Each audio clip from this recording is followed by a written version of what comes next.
Is this thing on?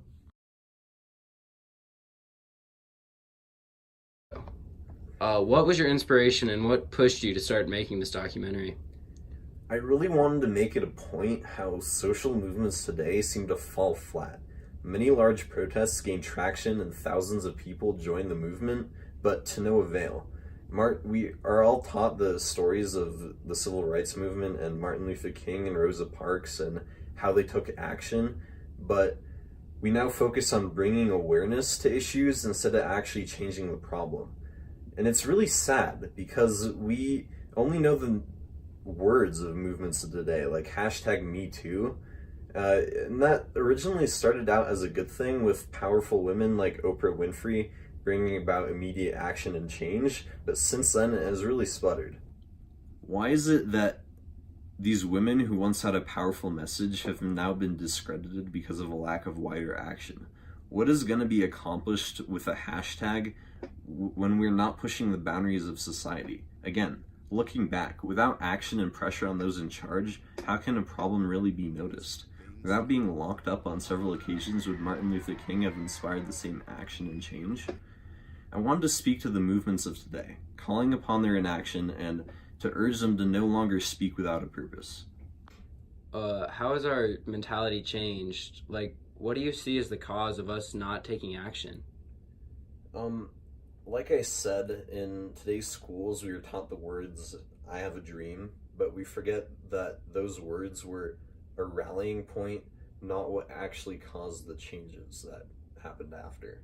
We are taught that if we stand together, we can change what we see wrong, but standing together is often not enough. We unite in favor of gun control for a week, a month maybe, in March, and basically nothing happens. One law may be passed, but little change happens. We band together outside courthouses to oppose the very laws that are being passed as we protest. These movements are pointless if they will not cause change. You've mentioned our education system a few times. What role does it play in all of this? Many people turn blindly to following these messages they care for, but use nothing but words, really. We often follow movements because that is what others are doing without actually believing the message. Many people truly believe in these causes, but the opposite is also true. These people have never been taught the choices they have as to what they can and cannot become. Since a young age, we are given one path through school with no alternatives, and it's just sickening that young boys and girls around the world can never truly become what they were meant to be. We give ourselves one path and follow it blindly. We focus on the social norms of society and push ourselves down that road. We don't receive nor take the opportunity to be different and stand out because we are nothing but scared. This leads to the same mentality throughout life. We've been fish forced to climb trees. Everybody's a genius. But if you judge a fish by its ability to climb a tree, it will live its whole life believing that it is stupid. Ladies and gentlemen of the jury, today on trial we have modern day schooling. Glad you could come. Not only does he make fish climb trees, but also makes them climb down and do a 10-mile run. Tell me, school, are you proud of the things you've done?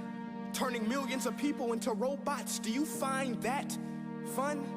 Do you realize how many kids relate to that fish swimming upstream in class, never finding their gifts, thinking they are stupid, believing they are useless?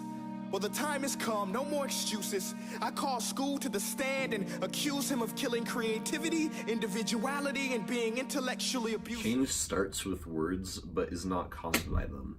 Steps must be taken so we are not scared to stand out and oppose norms and take action to change the things that are wrong with society.